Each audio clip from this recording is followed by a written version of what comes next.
예수께서 그의 12제자를 부르사 더러운 귀신을 쫓아내며 모든 병과 모든 약한 것을 고치는 권능을 주시니라. 12사도의 이름은 이러하니 베드로라는 시몬을 비롯하여 그의 형제 안드레와 세베대의 아들 야고보와 그의 형제 요한, 빌립과 바돌로메, 도마와 세리마테, 알페오의 아들 야고보와 타데오, 가나나인 시몬 및 가룟 유다 곧 예수를 판 자라. 예수께서 이 12를 내보내시며 명하여 이르시되 이방인의 길로도 가지 말고 사마리아인의 고을에도 들어가지 말고 오히려 이스라엘 집에 잃어버린 양에게로 가라. 가면서 전파하여 말하되 천국이 가까이 왔다 하고 병든 자를 고치며 죽은 자를 살리며 나병 환자를 깨끗하게 하며 귀신을 쫓아내되 너희가 거저받았으니 거저주라. 너희 전대에 금이나 은이나 동을 가지지 말고 여행을 위하여 배낭이나 두벌 옷이나 신이나 지팡이를 가지지 말라. 이는 일꾼이 자기의 먹을 것 받는 것이 마땅함이라. 어떤 성이나 마을에 들어가든지 그 중에 합당한 자를 찾아내어 너희가 떠나기까지 거기서 머물라. 또 그 집에 들어가면서 평안하기를 빌라. 그 집이 이에 합당하면 너희 빈 평안이 거기 임할 것이요 만일 합당하지 아니하면 그 평안이 너희에게 돌아올 것이니라. 누구든지 너희를 영접하지도 아니하고 너희 말을 듣지도 아니하거든 그 집이나 성에서 나가 너희 발의 먼지를 떨어버리라. 내가 진실로 너희에게 이르노니 심판날에 소돔과 고모라 땅이 그 성보다 견디기 쉬우리라. 그 국부론이라는 책이 있는데요. 이 책을 읽을 때 도제라는 말을 제가 유심히 보게 됐습니다. 우리가 이제 흔히 아는 이제 스승과 제자의 관계, 그런 개념이 사실은 이때 당시에 그 도제 개념하고는 좀 다르구나. 왜냐하면 이 도제는 말 그대로 그 장인의 길을 가기 위해서 그 스승의 기술을 아주 오랫동안 이제 수련을 받거든요. 근데 영화에서 보는 거하고 똑같습니다. 이 수련을 받을 때 사실은 이제 무상 노동이라고, 이제 국부론은 아무래도 경제에 관련된 책이니까 무상 노동을 이제 시키는 거죠. 그냥 아무 임금도 안 주고 열심히 일만 하는데 바닥부터 잔심부름부터 시작을 하는데 사실 그렇게 할 필요가 없다는 얘기죠. 잔심부름부터 할 게 아니라 바로 기술을 배우면 되는데 그렇게 이제 오랫동안 이제 스승의 그런 어떤 철학이나 이런 것들을 배워가면서 결국에 마지막에는 이런 어떤 장인의 수준에 이르게 되는 게 이제 도제 제도인데, 오늘날에 와서는 사실 이 도제 개념, 진짜 제자의 개념이 사실은 없죠. 대학만 해도 사실 이제 선생님을 나의 진정한 선생님 이렇게 생각하기보다는 그냥 수없이 많은 학생들 중에서 내가 하나 들어가 있는 정도니까 사실 그렇게 이제 내가 누구의 제자다라고 말하는, 좀 자랑스럽게 말하는 단계는 박사학위 정도 가면 그렇게 애들 얘기하시더라고요. 어떤 교수님의 이제 소위 말해서 제자다. 왜냐면 몇 명 안 되지 않습니까? 박사학위는 한 두세 사람 정도 되고 오랜 기간 동안 그런 일들을 하기 때문에 그렇죠. 이 유니버시티라는 말도 그 국부론에 보면은 그게 나옵니다만은 이 도제들 또 그리고 스승들이 함께 모여 있는 그런 어떤 길드 같은 곳이에요. 거기 여러 명이 이제 모여 있어서 거기가 이제 막 이제 공부하고 배우고 그런 곳이죠. 장인 수업 받는 곳이죠. 장인 수업. 사실 이 진정한 배움이라는 것은 선생님의 수준에까지 이르는 거죠. 진정한 배움은. 그게 이제 장인 기술이기 때문에 그렇습니다. 근데 대학은 아직 그 정도 수준은 아니니까 옛날에는 그랬을지 몰라도 요즘엔 그렇게 여기지 않습니다. 오늘 말씀은 예수님께서 바로 예수님의 그 사역의 중심, 병 고치고 병든 자와 약한 자들을 짊어지신 그 사역의 기술은 아닙니다. 권능이죠. 이 권능을, 능력을 제자들에게 주신 날입니다. 마치 이제 그 제자에게 네가 이제 이 기술을 받아가라 하고 딱 봤더니 아무것도 써있지 않은 백지를 이렇게 주시고는 이게 무슨 그 기술의 그 핵심인가? 만화 영화에서 나오는 장면인데 여러분 잘 모르시죠? 쿵푸팬더라는 영화를 보면은 쿵푸팬더 만화에서 무슨 그 기술의 마지막 기술, 막 그냥 어려운 걸 딱 마치고 마지막 기술을 딱 받게 되는데 아무것도 안 써 있어요. 그리고 자기 얼굴이 이렇게 비춰져요. 그런 어떤 깨달은 것처럼 예수님의 그 가르침의 마지막은요, 별거 없습니다. 25절에 보니까 25절이 아니죠. 오늘 1절의 말씀에 보니까 예수께서 그의 12제자를 부르사 더러운 귀신을 쫓아내며 모든 병과 모든 약한 것을 고치는 권능을 그냥 주셨습니다. 그 자리에서 제자들에게 더러운 귀신을 쫓아내며 모든 병과 모든 약한 것을 고치는 권능을 주셨다. 자, 우리는 1절을 읽자마자 이제 다음으로 넘어갈 수가 없습니다. 여러분 넘어갈 수 있습니까? 오늘 사실은 한 두세 개 정도 더 나눌 수 있는 주제들이 있습니다. 사실 뭐 전도에 대한 방법도 여기에 있고 또 심판에 관련된 것도 있고 여러 가지가 있습니다만은 사실 1절에서 넘어갈 수가 없어요. 왜냐하면 그 권능을 우리는 왜 행할 수 없느냐는 얘기죠. 그 권능을 주셨다. 그런데 왜 우리는 지금 당장 우리는 그 권능을 행할 수 없느냐? 왜냐하면 이걸 적용할 수가 없어요, 이 말씀을. 여기에 대한 대답이 오늘날 우리가 듣는 대답의 첫 번째는 그 권능의 때가 초대교회 때로 끝났다 라는 말이 하나 있습니다.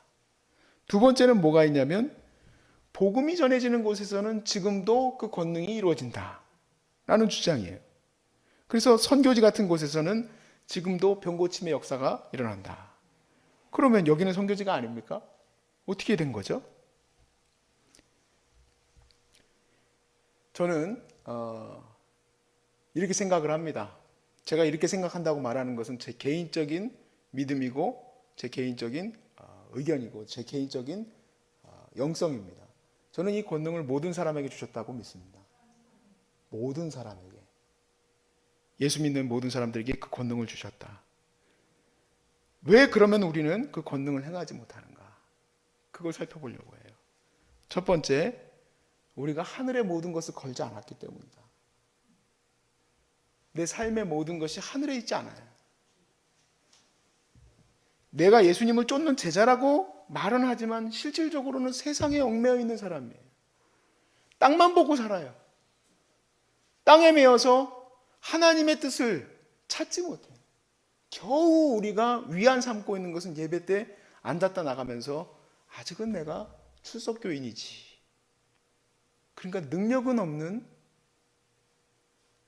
그런 모습들만 남아있게 되는 거죠. 사실 실질적으로 내 삶의 속살이 다 드러나고 나면 세상의 권세에 휘둘려요. 세상의 권세가 이리 가라 하면 이리 가고 저리 가라 하면 저리 가고 거기에 마구 흔들리기 때문에 나는 예수님을 온전히 믿는 믿음 안에서 서 있지 못하는 거죠. 그러므로 우리가 권능을 행하려면 하늘의 모든 것을 걸어야 합니다.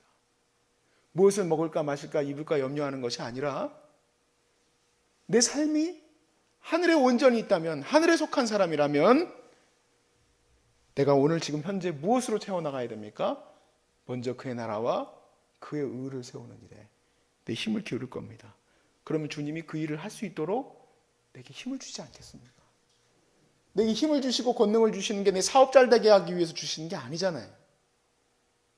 내게 힘을 주시고 권능을 주시는 게 내가 세상에서 좋은 대학 나오게 해주시려고 하는 게 아니잖아요. 내게 힘을 주시고 권능을 주시는 것은 우리가 찬양했던 것처럼 익은 곡식을 걷기 위해서, 영혼을 추수하기 위해서 우리에게 그 권능을 주시는 거지, 내가 내 사람이 자랑되어지게 하기 위해서 그것을 주시지 않는다 이 얘기예요. 그러므로 저는 감히 내가 땅에 속해 있다면 절대로 하나님의 권능을 누릴 수가 없죠. 필요가 없죠, 사실.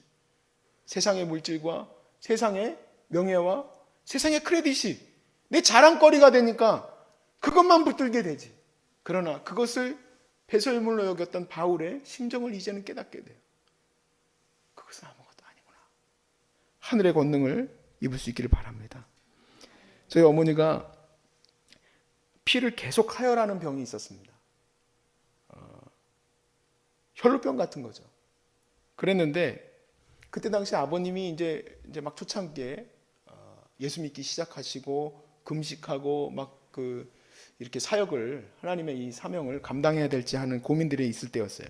근데 금식하고 내려오셔서 이제 막 금식을 끝내고 내려와서 이제 보식하듯이 이제 식사를 하려고 앉았는데 이렇게 얘기하신 거예요. 하나님이 나한테 병 고치는 권능을 주셨다. 그래서 어머님이 아멘 했대요. 그런데 아멘 하는 순간 배가 그냥 터질 것처럼 아프더니 그 순간 나가서 화장실에 갔는데 주전자 하나로 피가 그냥 쏟아져 나오더니 그날로 끝났습니다. 병이 그날로 나았어요. 그 시점을 생각을 해봤어요. 제가 이 말씀을 준비하면서 그 시점이 어떤 시점인가. 저희 집이 100% 하나님 앞에 다 걸던 시점이에요. 완전히 체인지업 되던 시점이에요. 그 시점이. 할아버지가 제사를 없앤다고 난리가 나고 막 김치찌개 집어 던지고 욕먹고 핍박을 어마어마하게 받는 그 시간 속에서 저도 뭐 집 쫓아내고 뭐 천식에 뭐 폐병에 뭐 난리도 아닌 그런 시간들이죠. 그 속에서 저희 가정이 완전히 하나님 앞에 드려진 바 되는 시점이었어요. 그래서 제가 모든 사람에게 권능을 주셨다고 얘기 드리는 이유는 우리가 하나님 앞에 온전히 드리면 하나님 우리에게 이미 권능을 주셨기 때문에 이 모든 역사를 이루게 해주실 줄로 믿는 겁니다. 제가 조심스럽게 그 이전 교회 서울 서교에 이제 사역을 할 때 이렇게 뭐라 그럴까 그 청년 사역할 때는요 조금 이렇게 좀 그런 게 있어야 돼요. 뭐냐면 청년 사역자는 약간 그 잘 노는 것도 있어야 되고 웃기기도 해야 되고 이렇게 좀 약간 센서티브와 센스가 좀 있어야 돼요. 센스 없는 목사님들 별로 안 좋아해요, 청년들이. 근데 장년 사역을 하다 보니까 그런 거 별로 필요 없어요. 뭐가 필요하냐면 권능이 필요해요. 실제로 귀신 들린 딸이 있고 병들고 어렵고 괴롭고 힘든 일이 날마다 일어나고 약하고 연약한 것들이 온 곳곳에서 터져 나오는데 가가지고 앉아가지고 나이스하게 야 그거 되게 웃기지 뭐 어쩌고 웃긴 얘기를 지금 나눌 때가 아니에요. 얘기 듣다 보면은. 그래서 제가 목이 말라서 물었습니다. 아버지 지금도 축기 하실 수 있습니까? 하고 물어봤어요. 그랬더니 아버님이 이렇게 얘기를 하시더라고요. 축기 하려고 하는 사람이 깨끗해야 한다. 하나님 앞에서. 뭐 이렇게 그건 뭐라 그럴까요? 뭐 이렇게 간단하게 얘기를 하고 마실까? 나는 지금도 하실 수 있습니까? 그러면 나한테 그걸 좀 가르쳐 주십시오. 하고 얘기하려고 그랬더니 아버님은 자기가 깨끗하면 되는 건 온전히 회개하면 된다는 얘기겠죠. 그리고 별 말씀이 없으셨어요. 뭐라 그럴까요? 좀 약간 반항심 같은 게 제가 늘 있어요. 그래서 그런지 아버님이 그냥 그렇게 편안하게 얘기하신 거는 누구나 그렇게 할 수 있다는 얘기잖아요. 너도 할 수 있다는 얘기처럼 이렇게 얘기하신 건데 제가 느끼기에는 좀 뭐가 이렇게 좀 임해야 될 것 같아요. 산속에서 뭐가 임해야 될 것 같고 돌을 한 10년 이상 딱 이렇게 한복 입고 돌아다니시고 목사님이세요 할 정도 도인인가 하다가 갑자기 나타났다 갑자기 사라지는 것 같이 그래야 될 것 같은데 일반 부목사도 할 수 있습니까? 할 수 있다는 얘기지 않습니까? 근데 오늘 말씀해 보니까 그래요. 4절 말씀해 보시면 가나나인 시몬 및 가룟 유다 곧 예수를 판 자에게도 뭘 주었다는 얘기입니까? 권능을 주셨다는 얘기예요. 가룟 유다도 권능을 받았어요. 내 어떤 행위적인 그런 것에 의한 것이 아니라 은사와 권능은 하나님의 선물입니다. 그래서 제가 왜 권능은 예수 믿는 모든 자들이 할 수 있는 일이라고 말씀드렸는지 거기에 있는 논리입니다. 한번 미국 교회에서 예배 드리는데 선교사님이 아마존으로 들어가는 그 선교의 시점에 대해서 얘기를 할 때였어요. 아주 정말 신비한 일들이 많이 일어났더라고요. 듣다 보면은 야 저거 꼭 영화 같다. 정말 신기하다. 요즘에도 저런 일이 일어나는구나 하는 얘기를 제가 흥미롭게 들었었는데 그분은 선교사님이긴 하지만 선교 트레이닝을 전혀 안 받으신 분이에요. 그냥 일반 교회 집사님이신데 목사님하고 다 같이 단기 선교를 갔다가 아마존에 대한 그 저기를 떨치지를 못하는 거예요. 하나님이 계속 글로 가라고 마음을 계속 주시는 거예요. 그래서 안 가겠다고 고개를 돌리면 거기서도 아마존이 막 계속 자기에게 말씀하고 있는 그걸 경험하면서 그분이 그냥 드리기로 한 거예요. 그분 사업가였어요, 원래.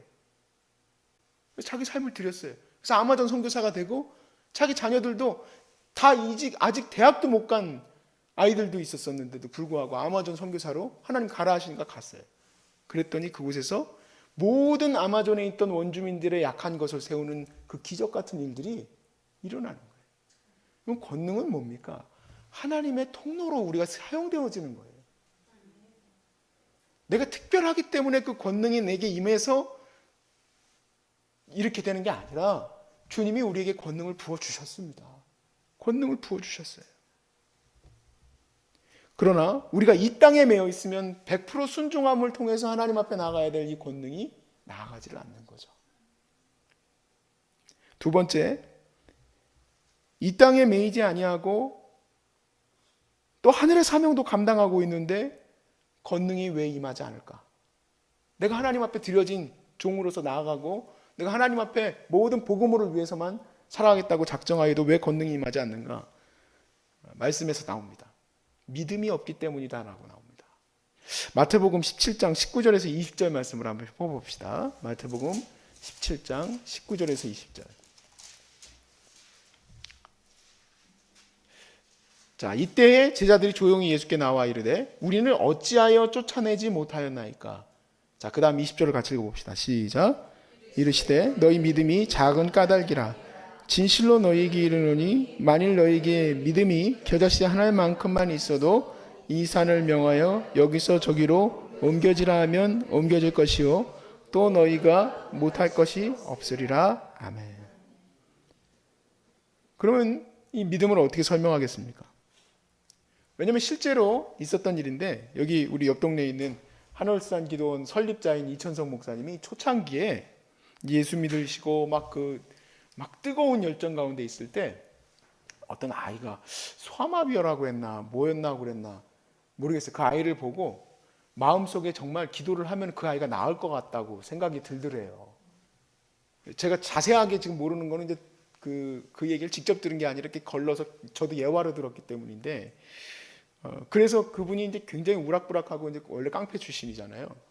근데 딱 손을 잡고 다리를 잡고 기도를 한 겁니다. 예수 그리스도의 이름으로 명하노니 나을지어다.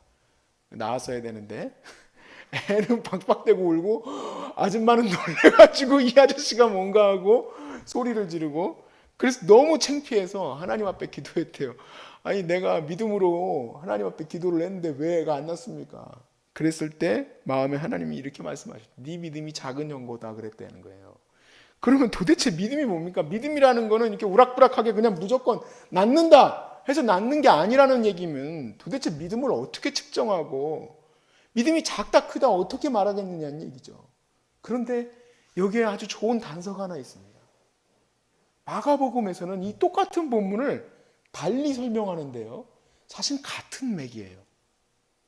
마가복음의 말씀을 찾지 않으셔도 됩니다. 제가 그냥 읽겠습니다. 마가복음 9장 28절에서 29절에 집에 들어가시면 제자들이 또 왜 조용히 얘기하겠습니까? 창피하니까.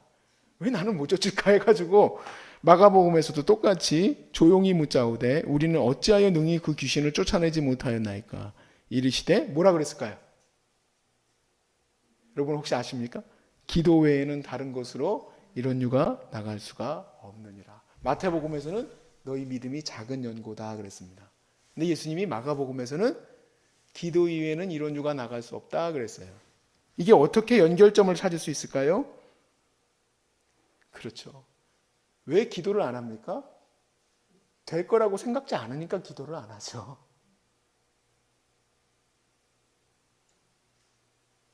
기도가 무엇 때문에 기도를 하고 있을까? 그 힘든 거를. 정말 힘들거든요. 기도는 아주 진땀이 납니다. 고래고래 소리 지른다고 기도가 되는 것도 아니고 이 기도를 내가 꾸준히 하나님 앞에서 드릴 수 있는 유일한 이유는 하나님이 하실 것을 믿기 때문에 그래요. 하나님이 하실 것을 믿기 때문에.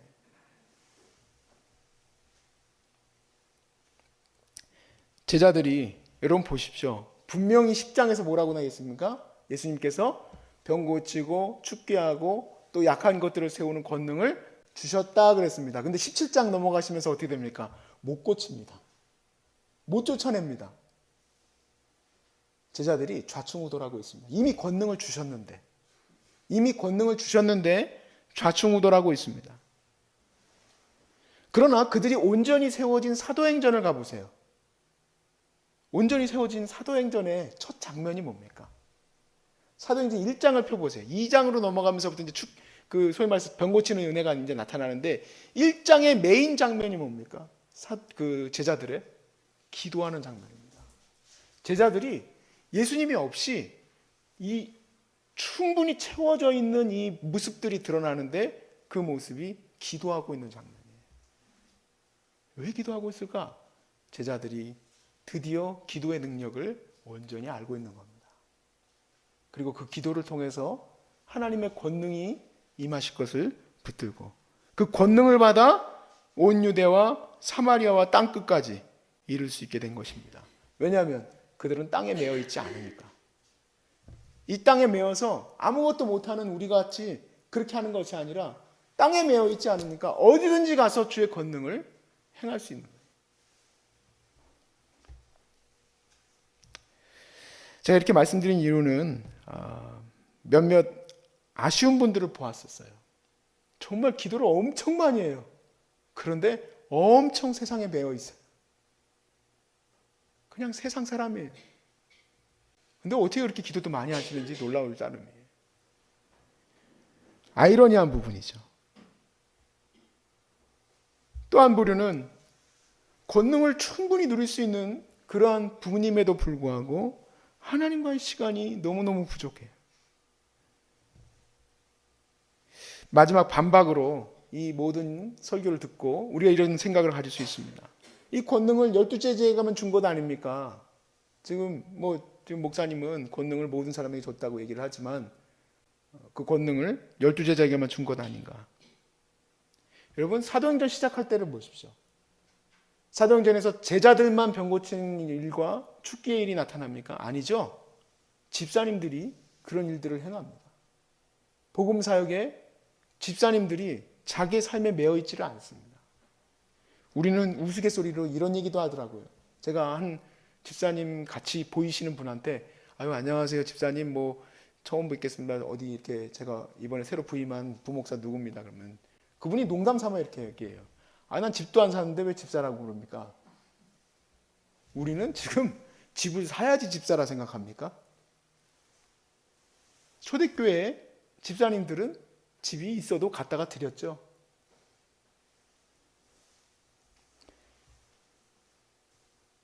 우리가 비록 능력사역에 대해서 얘기를 하면은 부작용이 많다, 뭐하다 이렇게 얘기들이 많이 있습니다만은 우리 소중한 사람들 사역은 하나님의 권능이 나타나야 되는 사역입니다. 하나님의 권능이.